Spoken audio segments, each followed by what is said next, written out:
na začína sa taká multimediálna show, ako vidíte. Tento večer je venovaný knižke, ktorá sa volá Happy Home. Zápisky z nepálskeho sirotinca. Troška si to musím stiahnuť potkám. Čím sa to stiahuje? Stiahneš? A nie len tej knižke, ale aj jej autorovi, ktorý sa skromne podpísal ako Everland, ako autor tejto knihy, také pseudonym si zvolil. Ale už všetci vieme, že tým autorom je v skutočnosti Jano Hrubala, takže ja vítam tu Jana Hrubalu, vítam tu aj vydavateľa tej knihy, Dušana Ondrušeka z PDCS, vydavateľ. A dokonca sú tu aj ďalší, ešte minimálne dvaja ľudia, ktorí nejak s tou knihou súvisia, ale to by som najprv, než ja začnem, tak by som to chcel tebe dať príležitosť, aby si nejak poďakoval. Ďakujem pekne za slovo. My sme s Jurajom toto improvizované stretnutie už raz absolvovali v Banskej Bystrici a vtedy som ho neprosil o túto chvíľku, teraz som ho poprosil o to, aby na úvod som povedal niekoľko viet a tie vety spočívajú v poďakovaniach. Okrem ľudí, ktorých uvádzam v úvode knižky a ktorým ďakujem a ktorí pomohli medzi iným aj Artforum tomu, že táto knižka, akcia, ako si to nazval, vznikla, tak by som veľmi rád poďakoval trom ľuďom. Jeden z nich je napravo odo mňa, Dušan Ondrušek a organizácia PDCS, Partners for Democratic Change, ktorá 3 hodiny potom, než som poslal text, sa rozhodla, že knižku vydá, za čo veľká vďaka, Dušan. Potom by som chcel poďakovať človeku menom Adrian Juráček, ktorý je na vine tomu, ako knižka vyzerá. On zvolil tento strojopisné písmo, on tomu dal ten, myslím, že to odborne nazýva layout, takže veľká vďaka. Aďo, neviem, kde sedí, myslím, že tu je. A chcel by som poďakovať Zuzane Mojžišovej, myslím, že tiež tu je, i keď som ju nevidel, áno, Juraj mi hovorí, že tu je, ktorá spôsobila takú zvláštnu vec, že aj vďaka nej, hoci ja som to tušil, som dospel k záveru, že ja nie som žiadny spisovateľ, som človek, ktorý chcel dať na papier to, čo zažil v tom Nepále, a napísal som to najlepšie, ako som vedel, a obrovská vďaka patrí jej za jej rady, korekcie, mimo iných korekcie, gramatické korekcie, kde som nikdy nepovedal, že človek v mojom povolaní a postavení je spôsobí urobiť toľko gramatických chýb v texte, ale že vraj je to ako celkom bežné. Písal som to narýchlo, ja dúfam, že sa vám to dobre bude čítať. Nech sa páči, Juraj. No a ja by som teda mal teraz povedať niečo o Jánovi. My druhýkrát už sme takto spolu pred ľuďmi v súvislosti s touto knihou, ale v skutočnosti sme už tretíkrát.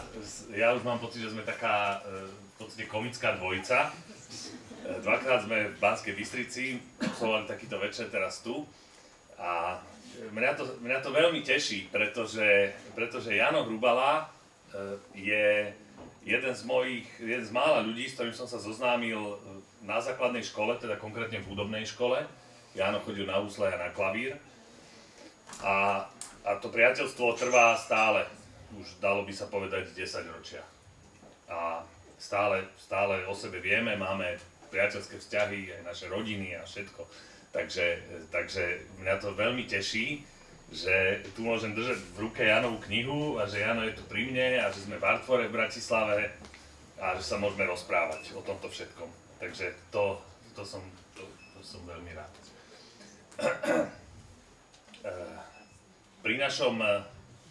Pri prvej takejto show, ktorú sme absolvovali v Banskej Bystrici, tá sa týkala knihy Hudba ostrova, kde bol moderátorom Jano, tak od neho som sa tam vtedy naučil, že najlepšiu otázku, aká sa dá povedať na začiatku, je zo súdnej praxe tá otázka a spočíva v tomto, že povedz svojimi slovami, ako prebiehal, to už teraz ja ďalej improvizujem, povedz mi svojimi slovami,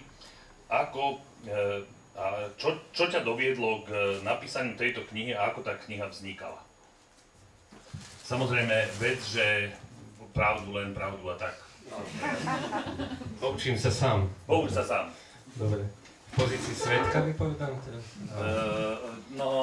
Dúfam, že nie je obvineného ani obžalovaného. Toto je najčastejšie kladená otázka a ja na ňu vždy odpovedám inak a nebude to ani teraz. Inak preto, lebo vždy ma napadajú iné súvislosti pri tom, ako vznikol ten môj nápad a ako som tú knižku písal. Ale tá chronológia je relatívne jednoduchá. O Happy Home, ako sirotinci, ktorý sa nachádza v Nepále, zrejme viacerí, možno sú tu aj rodičia alebo adoptívni rodičia detí z tohto sirotinca, viacerí viete, najmä z aktivít Doroty Nôtovej. Ja som to spolu s ďalšími ľuďmi z môjho okolia rôznym spôsobom sledoval a okrem iného teda ma napadlo, že toto je vec, z ktorej ja nejakým spôsobom som cítil, že to sú vážne veci a napadlo ma, že tam teda pôjdem. Zobral som so sebou svojho synovca, možno jeden z dôvodov, prečo sme išli spolu a prečo teda som mu to ponúkol a on s radosťou so mnou išiel a dúfam, že to aj radostne prežíval. A ja za seba môžem povedať len to, že to bolo veľmi fajn a že nám tam bolo spolu dobre. Možno jeden z dôvodov, prečo som zobral práve jeho je aj ten, že mohol mať podobný osud ako tie deti, ktoré sú tam, v tom sirotinci. My sa ku nim ešte dostaneme. A opakujem, bolo nám tam spolu dobre a z toho celého, z tej celej atmosféry, väčšinou keď cestujem alebo chodím niekde, či už s manželkou alebo sám, robím si poznámky z tých ciest za niečo, čo možno nazvať denník. A keďže každé ráno sme o 5:00 vstávali, lebo o 5:00 sa deti začínajú modliť, spievať a radovať sa zo života, tak som nemal čo robiť, Vládko ešte spal, tak som si písal ten denník. A súčasťou môjho povolania je zdokonalovať sa aj v písaní síce úplne iných textov, než je táto knižka, tak som to tak nejakým spôsobom skúšal a potom ma možno napadlo, že by bolo dobre urobiť z celého toho nápadu takú akciu. Ďakujem za ten pojem, kniha akcia v týždni, pretože naozaj nejde o klasickú knižku a možno ten literárny zážitok, ktorý od toho očakávate, bude slabší ako od nejakých skúsených spisovateľov. Ale kniha akcia znamená to, že nápadlo ma, že by bolo dobre, keby ľudia o tomto vedeli, keby si to čítali, keby to čítali deti, ktoré sú v podobných situáciách, keby to čítali ďalší ľudia, keby si proste aj tu ľudia na Slovensku možno uvedomili, že ten svet vyzerá inak než našej maličkej slovenskej perspektívy a je dobré akýmkoľvek spôsobom, nielen financiami, ale aj inak pomáhať. Tak ma proste napadlo, že možno to bude tak zaujímavé, že si to prečítajú aj ďalší ľudia a pevne verím, že sa mi to tak napísať podarilo. Ja si myslím,